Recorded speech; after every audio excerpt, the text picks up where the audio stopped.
often asked what I consider to be the most dangerous drug used in bodybuilding is. Of course, there's a lot of drugs that are used in bodybuilding, including anabolic steroids, growth hormone, insulin, clenbuterol, thyroid hormones, and various other. Now, when I say used in bodybuilding, I'm not implying that all bodybuilders use these drugs, but rather these are popular with certain segments of the bodybuilding population, especially professional bodybuilders. They're almost necessary in order to compete in the professional ranks, but that's another story. Today, I want to discuss what I do consider by far the most dangerous drug used in bodybuilding and elsewhere. Before I tell you what it is, I will tell you, and I've said this in various interviews in my articles, that had I known as much about steroids as I do now, back when I competed years ago, I competed drug-free, but had I known back then what I know now about steroids, I would have used steroids because I feel I could have used them safely without any possible hazards to my health, and I would have had myself monitored and so on. But this is one drug. The drug I'm about to discuss is something I'd never touch at any time, and I wouldn't recommend it. Yes, people have used it, but let's talk about what the drug is. The drug I'm referring to is known chemically as 2,4-dinotrifol, 2,4-dinotrifol, or better known as DNP. This drug is popular. There's rumors that a certain Mr. Olympia, a multi-winner, I won't mention his name, but he would use this drug about 2 to 3 weeks prior to his Olympia appearance, and he would enter the contest shredded and extremely dry. Another pro bodybuilder found out about the Mr. Olympia use of it. He contacted me and he asked me for information on how to use it. I strongly recommended it to him. This guy, by the way, was a leading competitor, top 3 guy. I strongly recommended that he not use this drug. I told him what the possible side effects, including death, that can ensue from using this drug, but he wanted to try it anyway. I told him what it is. He put me on the phone with a very well-known steroid distributor who worked with professional athletes. About 2 weeks later, he called me and told me he tried the drug. However, it made him feel so sick that he couldn't train. Luckily, this was off-season, so it didn't affect his contest appearance, but that's just one person's experience. So let's talk a little bit about DNP. What is it? DNP is a benzene-based chemical. It's used in photographic processing. It's used as an herbicide, in other words, to kill herbs. A pesticide, not so much used as a pesticide anymore. It also is used as a wood preservative and for making dyes. It has a yellow color, kind of a sweet smell. It actually was used in many, many studies as a direct cellular poison because it's a very effective destroyer of cells. So this stuff basically is a poison. Using it is not that much different than ingesting small amounts of cyanide and arsenic, in the sense that you can ingest those poisons in very small amounts and not die, but once you get past a certain point, you will definitely die. DNP is in the same category. DNP, how does it work? DNP works by, the technical term is it inhibits oxidative phosphorylation in the mitochondria portion of cells. The mitochondria portion, what are mitochondria? Mitochondria are cigar-shaped organelles found in the cells. This is the portion of cells where energy is produced in the form of adenosine triphosphate, or ATP, and it's also the portion of cells where fat is oxidized in a process called beta oxidation. So what is oxidative phosphorylation? In simple terms, it involves a blocking of the production of ATP. When you use DNP, it prevents phosphorus from being used in the manufacture of ATP in what they call the electron transport chain. So again, in simple terms, ingesting DNP throws a monkey wrench in the machinery of the cell that produces energy. So what happens then is the body then turns to alternative fuel sources, and the main fuel source it uses is any available glucose, glycogen, which is stored carbohydrate, but most of all, stored body fat. And I'm going to make a statement here. I'm going to tell you the truth. I don't lie. DNP is an extreme fat oxidizer, and I'll get to more of that in a second. But what it does is it basically oxidizes vast amounts of fat. It really does do that, but at a cost, which I'll again explain. Instead of producing energy, the calories that are stored as, when you take DNP, instead of producing energy, the stored calories as fat are dissipated as heat. Now, this is one of the problems with DNP, because the heat production is so great from those calories being released as heat from fat, that it greatly raises body temperature. In some cases, those who have used and died after using DNP showed body temperatures up to 111 degrees, which is incompatible with life. Consider that the normal body temperature is 98.6 degrees. DNP is thought to boost the basal metabolic rate anywhere from 39 to 75%. Now, a lot of bodybuilders use thyroid drugs because they know the thyroid hormones control the resting metabolism, but consider that ingesting thyroid hormones only boosts the resting metabolism an average of 15%. So DNP is considerably more powerful than thyroid hormones. Now, DNP has been around a long time. It was first shown to accelerate resting metabolism in experiments with dogs in 1885 and 1891. It goes back that far. But they didn't know what to do with it. They just kind of found the stuff and experimented with it, and that's what they found. But the recognition of DNP's effects on weight loss first emerged during World War I, way back in 1918, I believe it was. What happened then was workers in a French munitions factory that produced explosives such as TNT began showing some unusual symptoms. Their skin turned yellow. They were extremely fatigued and they sweated profusely, and most of them complained of feeling very, very ill. Some of the workers died, and the effect was traced to the exposure of the workers to DNP, which was absorbed into their skin and also breathed in by the workers. The most interesting effect of this exposure was that all the workers exposed to DNP lost considerable amounts of weight, especially body fat. In 1932, a few physicians found the original 1919 reports of what happened to the French munition workers and realized that DNP might have some use as a weight loss drug. They first experimented with animals, noting that the dose that effectively led to fat loss in the animals was very close to the fatal dose for the compound.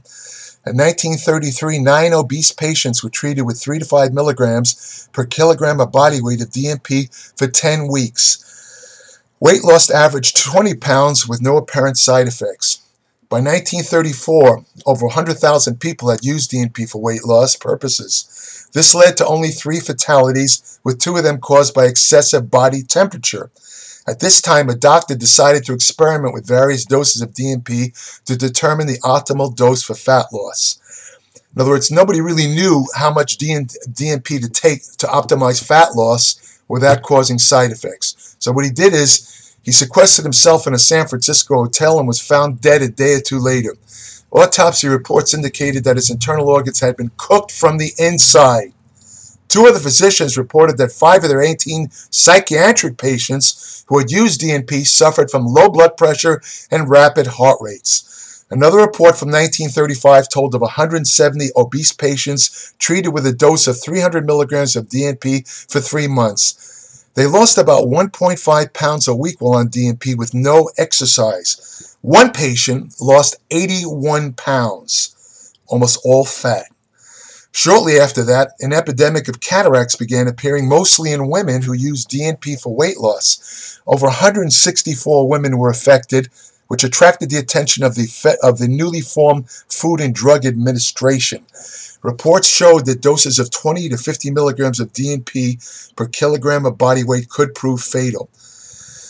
Based on those adverse effect reports, DNP was banned for sale by the FDA in 1938. Shortly after, the FDA had an exhibition where they had a display set up called the display of death or something like that. One of the offerings in the display was DNP. So prior to that, DNP was sold as prior to the banning of DNP, it was sold as an over-the-counter weight loss. It was sold under dozens of different brand names. In fact, it was the original weight loss drug. Some reports suggest that DNP was even dispensed to Russian soldiers during World War II to keep them warm under cold conditions. DNP kind of like disappeared after that. It kind of lost popularity. But it appeared to be obsolete until a Texas physician began dispensing it to his obesity patients in 1981. He provided in the form of tablets that he called Mitcal, and he charges patients over $1,000 for a course of treatment, despite the fact that DNP cost pennies. He treated over 14,000 patients, and each patient had to sign a waiver warning them that the drug could cause death. But of course, when he told them the possible weight loss benefits of DNP, they all immediately signed the waiver. They didn't even think about dying. They figured, hey, he's a doctor, I'm not going to die, right? In 1982, the doctor's patients began to complain of side effects of Mitcal or DNP, such as fever, shortness of breath, and extreme sweating. One patient did die in 1984 after he intentionally overdosed on Mitcal. This led to the doctor being investigated and convicted in 1986 of drug law violations and prohibited from dispensing DNP to his patients. But he continued to give out DNP and went to prison in 2008 after starting a company that used DNP to treat cancer. During an earlier jail term in Texas, the doctor met Dan DUCHAINE, who was known as the steroid guru. He told Dan about his use of DNP for fat loss and the amazing results he achieved with his patients. DUCHAINE, after being released from prison, DUCHAINE was in prison for, I believe, for selling this stuff, I can't remember, the stuff that used to, it was a GABA derivative. It was used to stimulate growth hormone, GHB, actually it was GHB. After DUCHAINE was released from prison, he described DNP in a series of articles as the most potent fat loss substance known. Pro bodybuilders began experimenting with a homegrown DNP product called Hexalon in the 1980s that contained 80% DNP. Many noted that when on the drug, they felt very ill, as if they had a bad case of the flu. Since DNP completely depleted energy, it was difficult to train hard when using it. A lot of them didn't really like DNP, but it did lead to fat loss in the bodybuilders. Now, today, DNP is still sold over the internet, usually in 100 to 200 milligram capsules. The usual dosing advice offered by websites that sell it is to slowly increase the dose to 200 to 400 milligrams a day, then quit after 2 weeks. Unfortunately, this dosing advice is not based on any studies, but rather on the experience of those who use DNP. In science, we call this anecdotal evidence, meaning it's never been proven or shown effective. One problem with that, with this advice, one problem is that that's not often noted, is that DNP has what they call a long half-life. Half-life means the time it takes to break down 50% of the initial dose of the drug. In the case of DNP, this could take up to 6 days. Many videos and websites about DNP claim the drug is out of the body in 36 to 48 hours, which is dangerously false information. Only the most apparent side effects of the drug dissipate in that time, such as sweating, feelings of extreme body heat, and heavy breathing. The more water you drink when you're on DNP, the less of these side effects appear. Dehydration magnifies the side effects. Anyway, they said that, but the truth is, even after the 36 to 40 hour period, some of the drug remains in the body, and with daily use, it can accumulate to toxic levels within a few days. One young woman on record purchased DNP from the internet, but instead of taking the recommended 2 pills a day of DNP, she sought faster weight loss and ingested 8 pills a day. Within a few days, this otherwise healthy young woman was dead. Death from DNP is particularly gruesome, since the main cause of death is related to extreme overheating. This is due to calories being converted into heat by an extreme rate by DNP. The most alarming thing about DNP is that there is no standard medical treatment to treat a DNP overdose. All they can do is what they call palliative techniques. In other words, make an effort to cool the body. Sometimes they give drugs, one of which is dantrolene. Dantrolene is an injected drug that is used to treat malignant hypothermia, or an extreme elevation of body temperature, which usually results as a complication of anesthesia. One problem with that is the type of malignant hypothermia treated by dantrolene is different than the hypothermia caused by DNP. So dantrolene doesn't always work, and if it does work, it has to be given very, very soon after overdose symptoms appear. Once they get past a certain point, you're dead. There's nothing you can do. Your body's cooked from the inside. Dantrolene works by preventing the release of calcium from a portion of the muscle called the sarcoplasmic reticulum. And what this does is it leads to relaxation of muscle. And when muscle relaxed, it lowers heat production in the muscle. Hopefully, the body temperature will go down and you could survive the DNP overdose. Another possible treatment of DNP, again, unproven, is activated charcoal, which can be taken orally. It's sold over the counter in drugstores. If you ingest the activated charcoal soon after toxic symptoms appear, it may absorb DNP in the gut and prove life-saving. All those who use DNP should have a bottle of activated charcoal handy. The other treatments of DNP overdoses is to be provided drugs that prevent convulsions and heart problems. The usual cause of death from DNP is cardiovascular collapse related to the sustained high body temperature produced by DNP. A lot of stupid advice is provided in videos and other sources about DNP. This includes not ingesting carbohydrates while on DNP, which can lead to extreme fatigue, since the body rapidly depletes ingested carbs and stored glycogen when on DNP. Drinking alcohol or taking amphetamines or other drugs while on DNP can lead to rapid death. Some people suggest taking low doses of clenbuterol while on DNP. I don't recommend that. Clenbuterol also puts a strain on the heart. Very, very dangerous combination.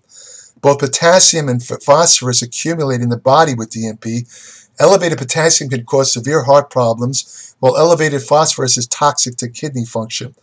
Although the lethal dose of DNP is thought to be around 2,500 milligrams, one woman who used it died after ingesting only 300 milligrams. And remember, individual tolerances of DNP vary, and this is what makes it especially dangerous. About half of those who died after using DNP were bodybuilders. Purchasing DNP over the internet is dangerous because you cannot be certain of how much DNP is contained in the pills that you buy. Some may have more than what's indicated on the label, which could prove toxic or dangerous. Okay, I'm going to admit that a lot of people have used DNP and not died. But some of the advice I see, for example, using crystal DNP, powder DNP, the crystal DNP is supposed to work faster and it's supposed to be used for shorter periods of time. It really doesn't make much of a difference. The truth is that DNP is an extremely toxic substance, and the beneficial effects and the toxic effects have a very, very small window. This is a substance where you take a little bit too much and you go into your galloping death rate. In other words, your body just gets out of control. It overheats. It can lead to cardiovascular complications because of the fact that it's almost unpredictable in the way it's going to affect you. In other words, some people have been affected by smaller dosages because of the fact that it accumulates more in some people than others. And it's the accumulation of DNP that can, as I said earlier, that can lead to these toxic effects. So this is what I say about DNP. Avoid it at all costs. Yes, it does burn a lot of fat, but can also kill you. And, you know, if you die, that's another good way to lose a lot of fat, but I don't recommend it. For more, I'm going to have a very in-depth article on DNP, including some of the newer uses. There actually are some therapeutic advantages offered by DNP, which I stress are still experimental. For example, DNP in animal experiments has been shown to clear out a protein in the brain called beta amyloid, which is associated with Alzheimer's disease. This is very preliminary. DNP also can increase neurite formation, which is the formation of new neurons. It therefore might affect intelligence and memory. Again, experimental. There's newer forms of DNP which have less toxic effects. Early experiments have shown that with animals that if you give this form of DNP, it completely cures fatty liver in the animals, which is epidemic in proportions and is related to the onset of diabetes and heart disease. These are all new experiments. You know, they're animal experiments. They're not ready for prime time when it comes to human use. Again, I'll have much more information on this in my Applied Metabolics newsletter, www.appliedmetabolics.com. I also cover nutrition, exercise science, supplementation, ergogenic aids, anti-aging, fat loss research, and many, many other topics. 40 to 50 pages every month, 33 cents a day. Complete definitive evidence, no ads, no lies, no BS. Thank you for listening. It seems like you and Sean Ray got into it over some. Well, I some don't really. Well, you know, the stuff I say about Sean's true. You know, I just don't like people that preach to be Christians and shit, but then they'll cheat on their wives and stuff. And you know, if you're going to preach God and you thank God and you want to live a Christian lifestyle, don't be a hypocrite about it. And you know, to me, it's like I never start the shit. Sean, he's got the big mouth. He talks shit about me. So when people bring it to my attention, sure, I'm going to have my say and come back. But like I said, I never once come out and start stuff about Sean or any other one. It's like I just defend myself when they want to talk shit about me.